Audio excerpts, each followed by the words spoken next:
but I feel that I need to get this out there, and this should be out there. I'm sure there's other stuff, um, other topics, the people talking about this on this type of topic, but there's not enough. I don't think this is known enough, and that is about food and famine. And so reading some articles and watching some videos, primarily from the Ice Age Farmer. He's a YouTube video. And researching and seeing some shows, it's my belief. And I have facts that have backed up this belief, so I feel comfortable reaching out and saying, I feel this is on the horizon, and that's a food famine. So it seems like if you know anything about the Holodomor from 1932 to 1933, that's where the figures are roughly up to 10 million people died from famine. It's also known as the Famine-Genocide in Ukraine. The Terror-Famine, and sometimes referred to the Great Famine or the Ukrainian Genocide, 1932-1933. It's some scholars claim that the Soviet policies that caused the famine were engineered, and an engineered attack on Ukrainian nationalism, or more broadly, on all peasants in order to prevent uprisings. Some suggest, and some scholars suggest, that famine may fall under the legal definition of genocide. So why did they do this? Well, they say that they did this because when you keep the people hungry and you keep the people not able to provide for themselves, and you provide a little bit at a time, you not only weaken them mentally and physically, but you make them more dependent. So they will do whatever you say they need to do to survive. That's how it's always been. And this is a great tool that's always been used. No matter what country we're talking about, no matter what political parties or governments we're talking about, it's a great tactic. And I say great not in terms of good, but I say great in terms of bad for us in society, but great for the dictators or the governments who want control and want to control what the population can and cannot do.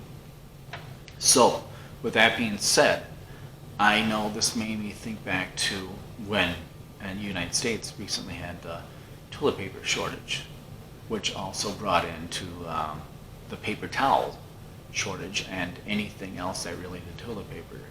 And it was gone for months, and there was scrambling, and there was fighting and uprisings for everyone wanting toilet paper. That, I feel, is going to happen, but it's going to happen like 10, 20, 30 times worse once food is here.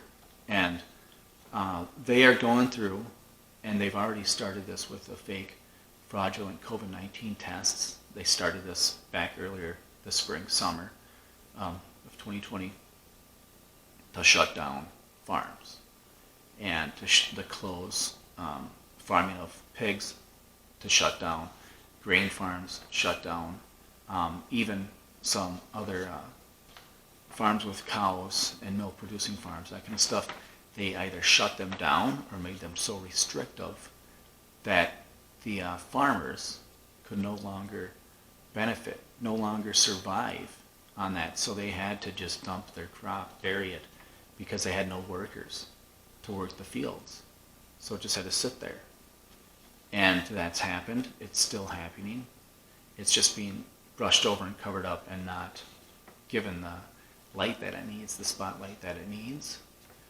But at the same time, if you look into this, and I suggest you do some research, many states and other countries have been hoarding and buying up as much food as they can and storing it. I mean, we're talking canned goods, we're talking grains, we're talking rice, anything that's able to last for an extended period of time, they are hoarding and stocking up. For what? They haven't done this before, but a lot of states, a lot of countries are doing this because this famine's coming. And once people are not able to fend for themselves and the grocery store has nothing, then steps in the government and says, hey, we have this, we can provide this, but you need to do X, Y, and Z. So whether that is you need to be tested, you need an injection, you need to be of service for us for X amount of hours or doing X amount of things, or you need to stop posting what you have that we don't approve of, whatever the case may be. That's where it's going, that's my opinion. And the best thing to do is prepare for that.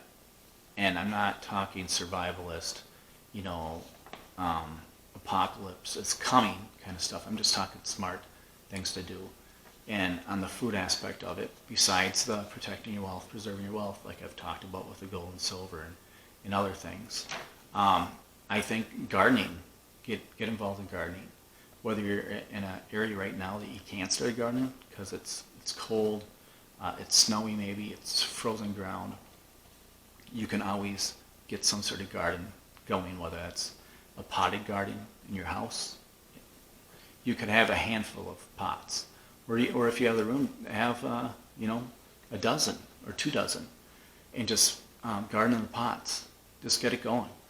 Also, if you have limited space, you're in an apartment or a studio apartment with no space, but you do have a window or two, there's always the thing to do with sprouts. Whether it's broccoli sprouts, alfalfa sprouts, there's a whole plethora of sprouts that you can make that are highly nutritious. And all you need is a jar, like a quart jar, and a little screen mesh on top, and then the seeds and water. That's it.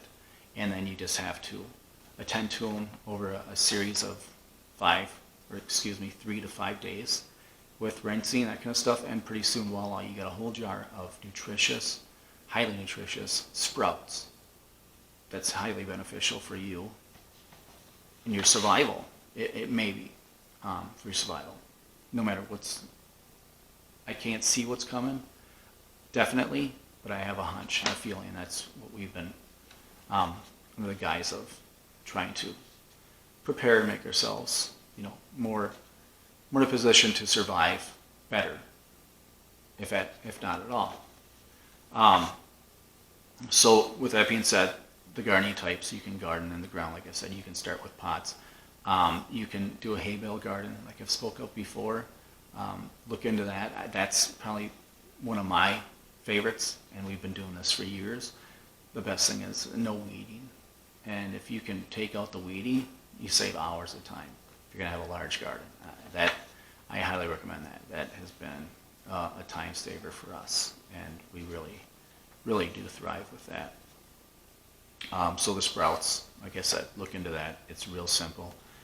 And on the same note, I would, if you have a few extra dollars or some spare change, besides getting ready and prepared with protecting your wealth, preserving your wealth, with precious metals, with like some sort of land or anything else that has a value, that's going to have a value.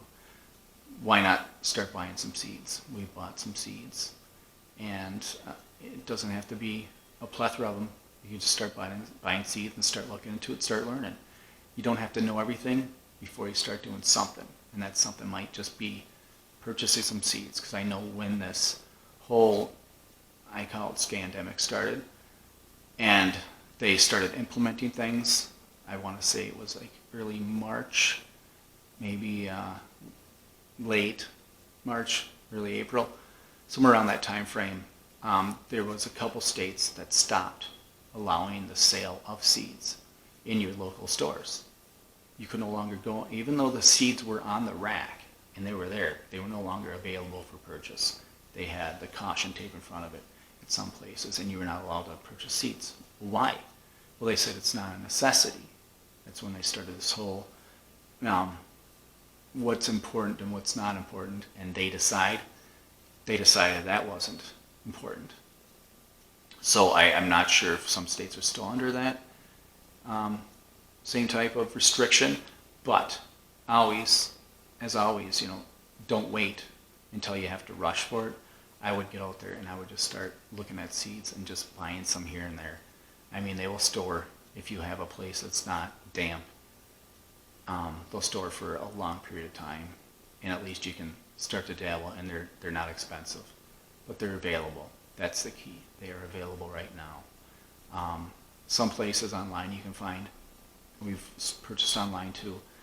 And like I said, just look into it. Get started like we have, I suggest.